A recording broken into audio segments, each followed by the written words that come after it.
What's up guys, this is Mohammed, and today I'm going to talk about two of the most popular and versatile APS-C zoom lenses on the market, the Sigma 18-35 and the 50-100 f1.8.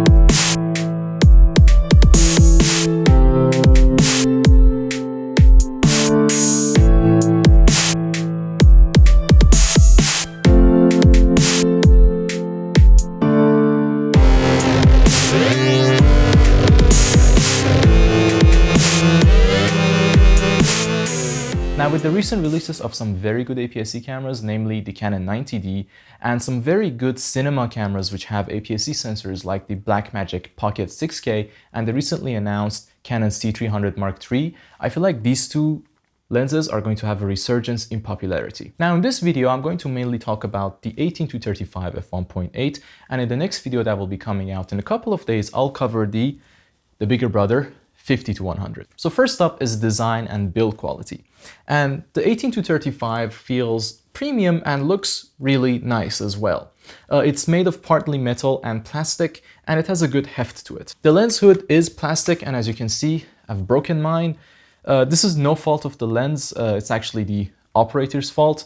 I had put the 18-35 on my camera on a tripod, but I had not locked the tripod head securely, so when I panned down, the camera fell lens first on the floor, and actually the hood being plastic helped me out there because it caught most of the fall and it broke, but there was no damage done to the lens or the camera. By far, my favorite thing about the 18-35 and actually the 50-100 is how smooth these zoom rings and focus rings are. They are buttery smooth. I mean, they're close to what you can get from a cinema zoom lens. You can get some very nice slow and cinematic zooms with the 18-35 and the 50-100. The focus ring itself is also very smooth, and even though it's not a very long throw, you can still get some really accurate focus pulls with this. On the downside, this lens is not weather sealed. And I feel like at this price point, I would have liked to see some weather sealing. Now, I have shot with the 18-35 under some very light rain and nothing bad really happened to it. It still works perfectly, but I would be careful if you were out shooting in harsh conditions. Now, one last thing is if you do get some rain droplets on the rings, on the zoom or the focus ring, it will leave some grimy stain on it, which is very hard to clean up. Next up is image quality, and this thing is famous for being very, very sharp. I mean, this thing even challenges some of the older Sigma Art Prime lenses, like the 35mm f1.4. That's how sharp this lens is, and it maintains that sharpness all the way from 18 to 35mm.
Now, with a lens like this, having a zoom lens at an aperture of f1.8 and being as sharp as it is, it does have some downfalls. And those downsides are heavy vignetting and being very prone to lens flare. Now, some people do like the lens flare on their images. It, gives it character, but sometimes it blocks the subject and it can look outright ugly. Now, as far as being parfocal, this lens acts a bit parfocal. From 18 to around 24, it maintains the focus, but after you pass 24, the focus kind of shifts. We've been using the 18 to 35 on Micro Four Thirds cameras, the GH5 and the G9 with the Metabone Speed Booster Ultra. Now, after these two reviews, I'll be making a video about the focus speed and the accuracy using the 18 to 35 and the 50 to 100 with the Metabone Speed Booster Ultra on the GH5 and G9. I'll be covering using it for stills and for video. Overall, this is one of my favorite lenses. It's fast, it's sharp, and it's got a very good focal length range. And I feel like it's one of the most talked about, one of the most popular APS-C zoom lenses.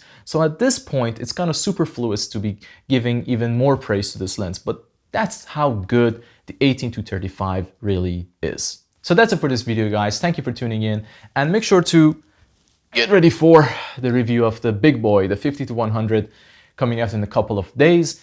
Please leave a like on this video, subscribe to my channel, and go back and watch all my other videos. Till next time.